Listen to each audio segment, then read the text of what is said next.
Hola oyentes de Radio Sefarad, volvemos a recorrer los senderos del Yiddish en Europa de la mano de Barda Fishbein. ¿Qué tal, Barda? Hola Jorge, hola a los oyentes de Radio Sefarad. Bueno, estos senderos no solamente estaban en pueblos pequeños y o en la parte más oriental de Europa, sino también en el centro de Europa, por ejemplo, en Hungría, en ciudades como Budapest, ¿no? Así es, Jorge, hoy iniciaremos nuestra segunda visita a esta gran capital que llegó a tener antes de la Segunda Guerra Mundial muchísima población, cientos de miles de judíos residiendo ahí, desgraciadamente muchos de los cuales fueron exterminados durante la Shoah. Pero todavía no estamos en eso y hoy vamos a visitar las otras dos ciudades históricas que se unieron a Buda para conformar juntas la ciudad de Budapest, tal como se la conoce desde el siglo XIX, y luego explicaremos algunos pormenores de su desarrollo posterior. Iniciaremos el recorrido por Óbuda, en alemán Alt-Ofen, cuyo significado es antigua Buda, ya que Ofen, como se ha dicho en nuestra visita anterior, era uno de los varios nombres de Buda. Incluso en hebreo se la conoce como Oven Yashan, que significa eso mismo, Oven la antigua o la antigua Oven.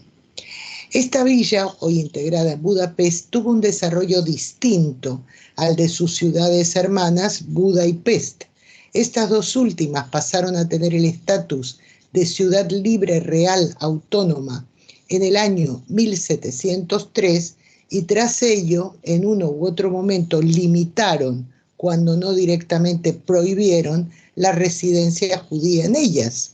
Pero Óbuda, por su condición de ciudad comercial privada, tal como ocurría con muchas ciudades europeas en otras épocas históricas, era propiedad de una familia, generalmente estas eran familias de la nobleza, y en ese mismo año, 1703, pertenecía a la familia de los condes Sishi.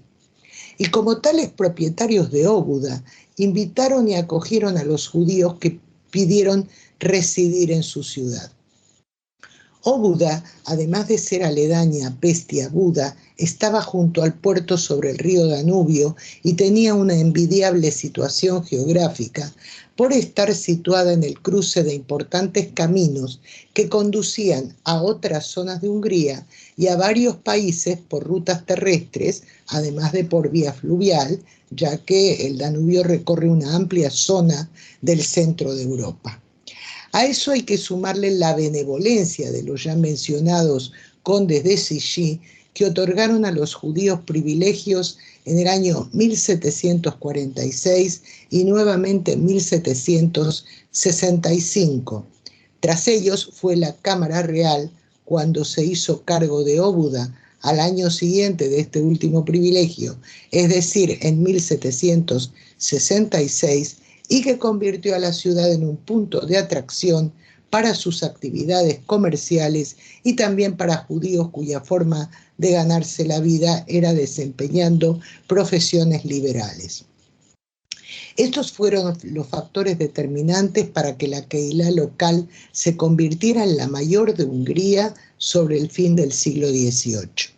El crecimiento del número de los judíos residentes fue incesante en esa centuria.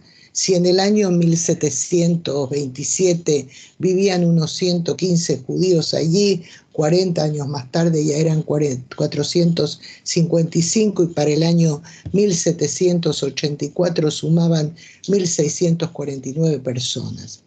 En el siguiente siglo, hacia 1820, se inauguró la magnífica sinagoga neoclásica, que en la época tenía fama de ser la más hermosa del continente europeo, solo comparable con la también hermosísima sinagoga portuguesa de Ámsterdam, ambas aún en pie y en las que hasta hoy se ofrecen servicios religiosos.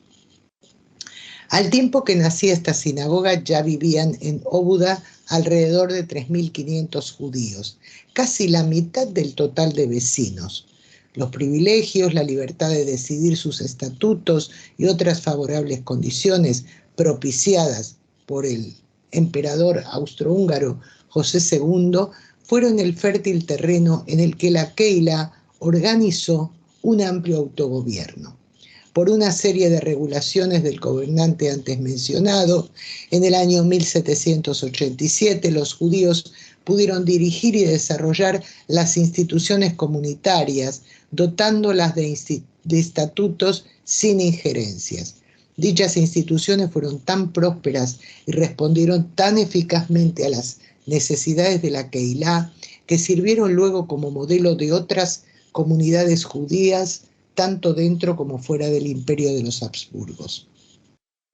El rabino Moshe Münz, un hombre de gran prestigio nacido en Brody, fue elegido para asistir en el aspecto religioso a la comunidad de Óbuda en el año 1789.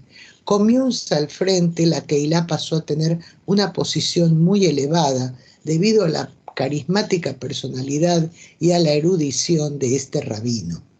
Al margen de la práctica rabínica, era un hombre que estaba muy cerca de los círculos de decisión gubernamentales, lo cual sirvió también a la comunidad de Óbuda como portavoz natural y emisaria de todos los judíos de Hungría ante los mandatarios.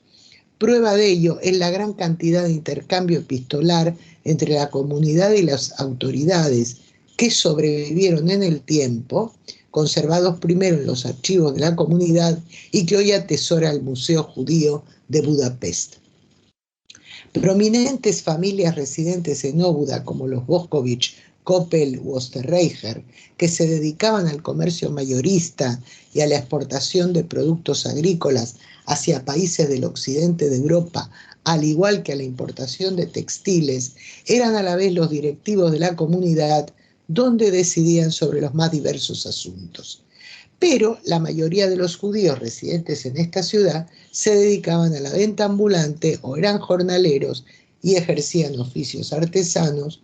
Otros, los menos, trabajaban para la gran industria, de las que eran propietarias otras adineradas familias judías que se especializaban en una industria singular asociada al textil, que era aplicar índigo, que es un color, un tinte, para tintar telas de percal y de lino, que luego se utilizaban en la confección de ropa personal o de ropa de hogar. En el año 1784 la comunidad abrió las puertas de la primera Normalschule o escuela normal judía, según las ordenanzas del emperador José II. Tras algunas dificultades en los inicios, la escuela pasó a ser un sólido establecimiento de enseñanza donde ya en el siglo XX, hacia 1922, se formaban 300 niños y niñas. Un desarrollo habitual en las comunidades húngaras fue que mediada la década de 1830, es decir, un siglo antes, escuelas en las que hasta ese momento solo se estudiaban materias laicas incorporaron la enseñanza de Talmud Torá. Desgraciadamente, en esa misma década del siglo XIX, en el año 1838, la comunidad sufrió un gran percance. Hubo una grave inundación en primavera que afectó a toda la ciudad, arruinando gran cantidad de construcciones, incluido el edificio de la escuela, inmuebles particulares, comercios e industrias que se vieron arrasados por el agua, con la consiguiente ruina posterior. 2 años después de esa tragedia, se votó en el Parlamento la ley número 29 de 1840, que eliminó las últimas restricciones de asentamiento de judíos en las ciudades de todo el Imperio Austrohúngaro.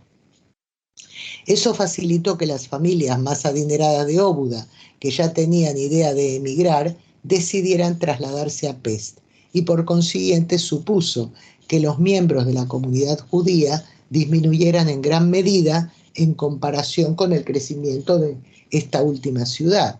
Por lo tanto, también las instituciones que sostenía la Keilah de Óbuda comenzaron su declive. La escuela, que había sido un emblema y un orgullo para esta comunidad, ya no se pudo mantener hacia el tercio final de la centuria.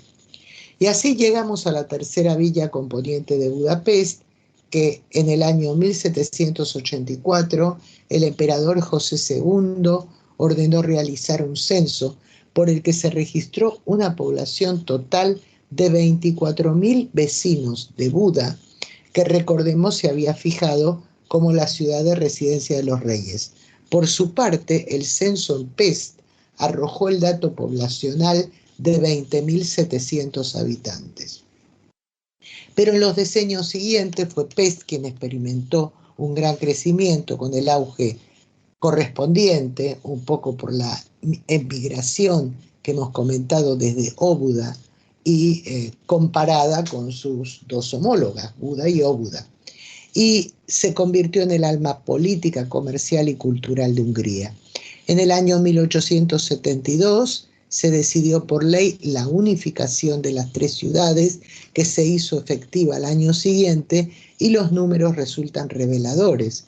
En la nueva capital unificada bajo el nombre de Budapest, Pest aportaba más del 70% de residentes sobre los 280.000 habitantes que constituían el conjunto total.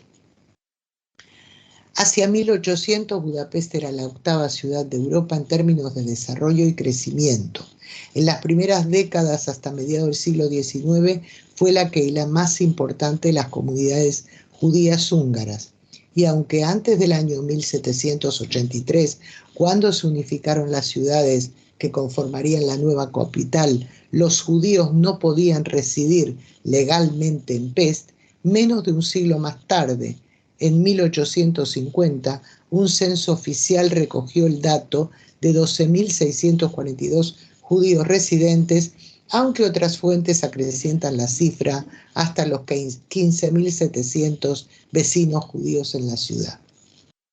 Se había convertido en la comunidad judía más grande del país, triplicando el tamaño de la entonces Pressburg y hoy Bratislava, capital de Eslovaquia, porque era esa ciudad y Budapest las que habitualmente competían, comparándose en extensión, desarrollo y número de habitantes.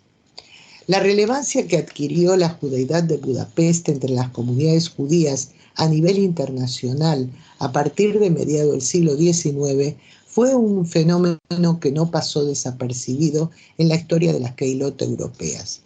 En el último tercio del siglo, hacia el año 1869, vivían en Pest ya unos 39.300 judíos. Si le sumamos la población judía de Buda en la misma época, ya estamos hablando de cerca de 50.000, el equivalente al 16% de la totalidad de la población. Esto situaba a la ciudad en el cuarto lugar entre las juderías urbanas, siendo Varsovia la que ejercía el liderazgo en el este de Europa. No obstante, Budapest competía y se situaba en un puesto cercano al de Estambul, Viena y Odessa, a las que seguía. Pero su crecimiento era tan pujante que en 1900 avanzó por entre sus cercanas competidoras y adquirió el segundo lugar tras Varsovia, puesto en el que se mantuvo a lo largo de los 30 años siguientes hasta que fue superada al inicio de la década de 1930 por Moscú, Kiev y Leningrado. Una de las razones del aumento de los residentes judíos fue la migración desde los campos aledaños hacia la ciudad. En cambio, no fue significativa la llegada de judíos de las zonas de Europa del Este, ni siquiera de Galicia, tradicional centro de emisión de emigrantes hacia grandes capitales con industrias en desarrollo. Tampoco fueron a residir a Budapest vecinos judíos de la zona nororiental de la propia Hungría. En el antecitado año 1869, en que la población judía se acercaba a los 40.000 vecinos, solamente el 5% procedía de Galicia. En cambio, años más tarde, el flujo de judíos de este origen registró un aumento durante la Primera Guerra Mundial. Al acabar esa guerra, el número de judíos en Budapest alcanzó su cota más alta en el año 1920, que según un censo oficial eran de más de 215.000 judíos y su equivalente porcentual el 23,2% sobre una población total de aproximadamente 930.000 personas. Desde ese pico de población judía en adelante comenzó a registrarse una disminución en número y, como es lógico, también en porcentaje. En el año 1941, en el curso de la Segunda Guerra Mundial, se realizó otro censo que determinó que los judíos que vivían en Budapest eran más de 184.000, lo que disminuyó el porcentaje entre la población de vecinos hasta un 15%. En dicho censo se pormenorizaban algunos detalles que podrían resultar peculiares de no ser por las leyes raciales nazis que aplicaba el país como aliado de Alemania, y eran los siguientes. Se especificaba que en la ciudad vivían 37.931 cristianos que eran declarados judíos étnicos. Se entiende que se trataba de conversos, de judíos conversos al cristianismo, que las leyes nazis seguían considerando judíos. A su vez, entre este grupo había una subdivisión que indicaba que 22.122 de sus integrantes eran definidos como judíos por la Ley 4 de 1939, también al parecer de acuerdo al criterio de las leyes raciales alemanas de 1933, y podían significar que tenían algún abuelo o bisabuelo judío, y otros denominados no judíos de ascendencia judía, que sumaban 15.809 residentes. Durante la Shoah, los judíos de provincias fueron aniquilados prácticamente todos, y los pocos sobrevivientes migraron hacia la capital. Además, el territorio húngaro disminuyó en la posguerra por las divisiones de territorios, lo que aumentó la concentración de judíos en la capital del país. En un censo realizado en el año 1949, la judería capitalina, muy mermada tras el Holocausto, arrojaba los siguientes datos. En Budapest vivían 101.200 judíos, el 6,4% del total de los vecinos de la ciudad. Ese número representaba algo más del 75% de los judíos de todo el país, que se cifraban en más de 133.000 personas. Al acabar el milenio, un 90% de los judíos húngaros residía en Budapest. Bien, hasta aquí nuestra visita de hoy a la historia de Budapest y sus judíos, así como la evolución y desarrollo a lo largo de los siglos. Vamos ya a comentar la vida de uno de sus nativos más relevantes para la historia judía. Nos referimos a Max Nordau, que nació en Pest con el nombre de Simon Maximilian Ziutfeld en el año 1849, cuando la ciudad pertenecía al Imperio Austrohúngaro. Era hijo de un rabino y estudió la carrera de medicina. Además de médico, fue un polifacético hombre de su tiempo, sociólogo, escritor, crítico y publicista. Y no menor fue su activismo político en el movimiento sionista, que lo llevó a ser cofundador de la Organización Sionista Mundial.